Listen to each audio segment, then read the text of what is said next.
Oke, Foodpreneur Indonesia masih bersama saya Rifki Ramdan Maulana, CEO dari Foodies Indonesia.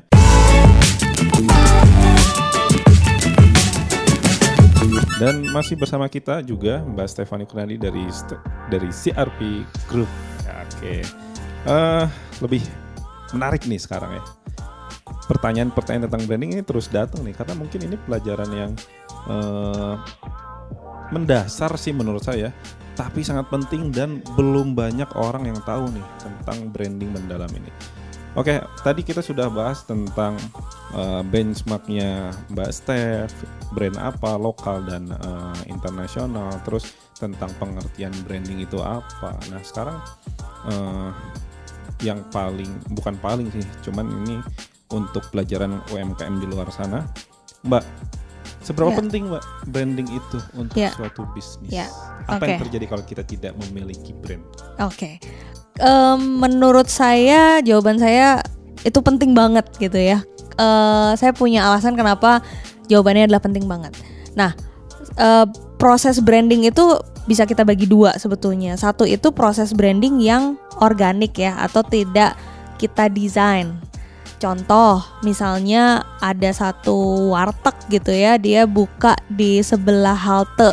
Nah, misalnya bisnis-bisnis konvensional seperti ini, mereka bukannya tidak melakukan proses branding, tapi proses branding itu terjadi secara natural. Jadi misalnya dia bisa menjadi terkenal karena banyak diomongin orang. Jadi gue pengen makan di daerah Tebet nih misalnya, siang-siang di mana ya gitu. Lu ke warteg itu aja sebelah halte misalnya.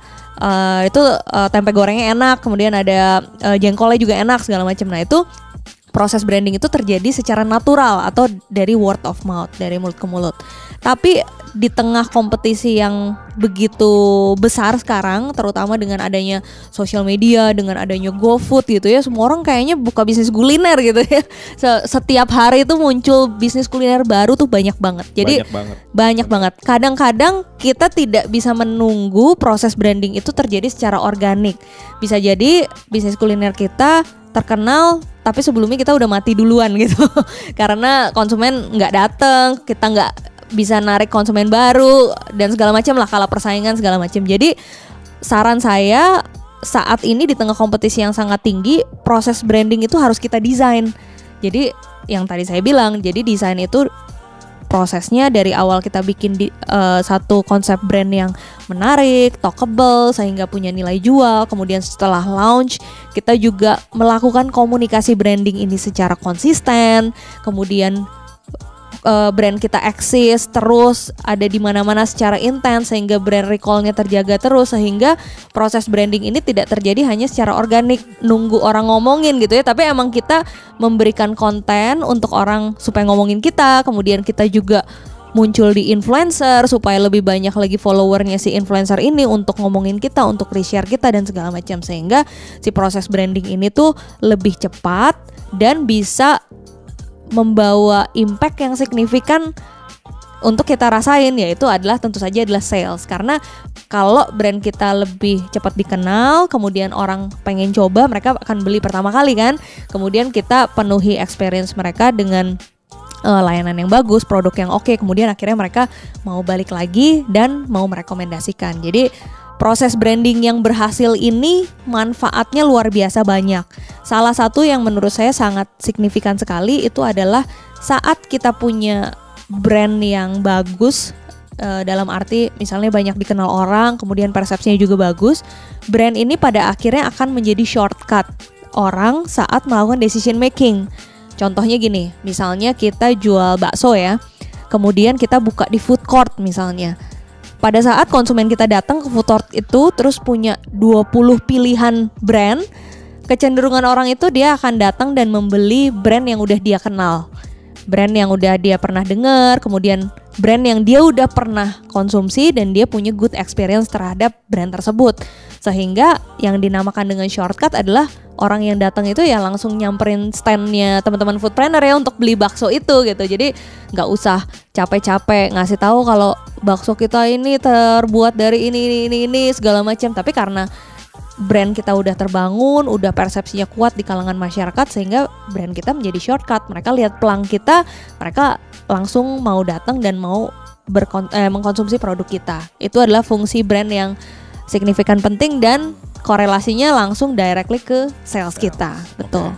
Nah ini kayaknya nih pertanyaan satu yang saya bakal tujukan ini banyak orang yang penasaran termasuk saya nih. Dari sekian banyak brand dari CRP Group ini yang paling fenomenal hingga sekarang itu warung abnormal Mbak. Ya. Menurut saya, oke. Warung abnormal dan gini. Warung abnormal ini kan produknya kita tahu semua ya, ada Indomie, ada roti bakar ya. Ya, betul. Kalau sekarang ada nasi ya, saya udah coba semua itu. Nah, menurut Mas Stefani sebagai yang memproses brandingnya dalam bisnisnya warung abnormal ini, sebutkan satu elemen yang paling penting kenapa warung abnormal sampai saat ini bisa melejit kencang. Apakah itu dari produknya, apakah itu dari brandingnya, apakah itu timing atau apa Mbak? Kita penasaran nih soal ini. Oke, hanya cuma boleh satu ya? Atau nggak alasan sih kenapa abnormal ini bisa melejit nih? Oke. Kayaknya saya benar-benar nggak bisa nyebut satu karena tadi seperti yang saya sampaikan bahwa branding itu adalah sekumpulan nilai. Jadi karena ini adalah sekumpulan, jadi elemennya tuh banyak. Jadi kenapa sih satu brand bisa berhasil gitu ya? Misalnya kita angkat case tadi abnormal misalnya. Karena branding dari sekumpulan nilai tersebut itu dipenuhi oleh brand itu sendiri. Misal dari sisi daya tarik gitu ya. Wah, ini kayaknya unik nih, maksudnya sebelumnya belum pernah ada warung Indomie tempat ngopi yang konsepnya kayak gini. Jadi stylenya kayak cafe tapi kok harganya murah gitu ya, terjangkau gitu. Kemudian dari sisi pada saat orang udah datang juga dia dapetin experience yang sesuai dengan ekspektasi dia misalnya. Jadi kemudian nambah lagi kan nilai yang ada di benak konsumen. Jadi satu brand itu bisa berhasil jika si brand ini bisa memenuhi seluruh proses dengan baik. Karena kalau misal kita cuma punya produk yang enak tapi pada saat datang experience-nya ngecewain misalnya, yaitu brandnya tidak akan persepsi positif terhadap brandnya juga tidak akan tercapai. Jadi yaitu sekumpulan nilai yang memang dipenuhi sesuai dengan ekspektasi konsumen gitu. Sangat setuju karena yang saya perhatiin ya, mungkin tahun 2014 saya pertama kali mendengar nama warung abnormal. Ya. Itu sebelum saya masuk ke outletnya memang menarik sih, warung abnormal. Setelah saya masuk ke outletnya, lihat ke situasi outletnya seperti apa. Habis itu makanan yang datang, makanannya seperti apa. Jadi memang semua elemen itu mempengaruhi. Betul. Jadi 360 derajat itu kita kunci lah ya persepsi si konsumen kita ini, baik itu dengan visual, komunikasi maupun dengan experience yang mereka dapetin pada saat mereka memang bertransaksi di brand kuliner kita gitu. Oke, ini seru nih. Masih banyak pelajaran. Nanti kita bakal gali terus dari Mbak Stefani. Oke, tongkrongin terus buat foodpreneur di luar sana, tetap di Foodies Podcast.